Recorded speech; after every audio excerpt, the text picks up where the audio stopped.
Hello Empuraan എന്ന ചിത്രത്തിൻ്റെ മൂന്നാം ദിവസത്തെ തമിഴ്നാട് ബോക്സ് ഓഫീസ് കളക്ഷൻ റിപ്പോർട്ടാണ് ഇന്ന് നോക്കാൻ പോകുന്നത്. വീഡിയോയിൽ മുൻപ് വീഡിയോ ലൈക്ക് ചെയ്യുക, ചാനൽ സബ്സ്ക്രൈബ് ചെയ്യാൻ വേണ്ടി ശ്രമിക്കുക.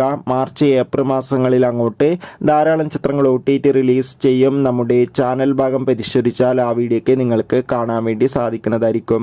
മോഹൻലാൽ, പൃഥ്വിരാജ്, മഞ്ജു വാര്യർ, ടൊവിനോ തോമസ് എന്നൊക്കെ പ്രധാന കഥാപാത്രങ്ങളായ ചിത്രമായിരുന്നു എമ്പുരാൻ.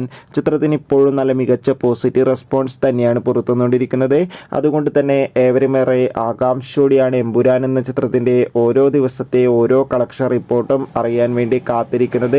ഫൈനലി ചിത്രത്തിൻ്റെ മൂന്നാം ദിവസത്തെ തമിഴ്നാട് ബോക്സ് ഓഫീസ് കളക്ഷൻ റിപ്പോർട്ടൊക്കെ ആരാധകർക്ക് മുന്നിൽ പുറത്തുവന്നിരിക്കുകയാണ്. മൂന്നാം ദിവസവും മികച്ച ബുക്കിംഗ് ആണ് നടക്കുന്നത്. അതുകൊണ്ട് തന്നെ ഇന്നലെ മൂന്നാം ദിവസം തമിഴ്നാട്ടിൽ നിന്ന് 1 കോടിക്ക് മുകളിൽ എങ്ങനെ നോക്കിയാലും കളക്ഷൻ നേടിയെടുക്കാൻ വേണ്ടി സാധിക്കുമെന്നാണ് ട്രാക്കിംഗ് റിപ്പോർട്ടുകളൊക്കെ സൂചിപ്പിക്കുന്നത്. കാത്തിരിക്കാം.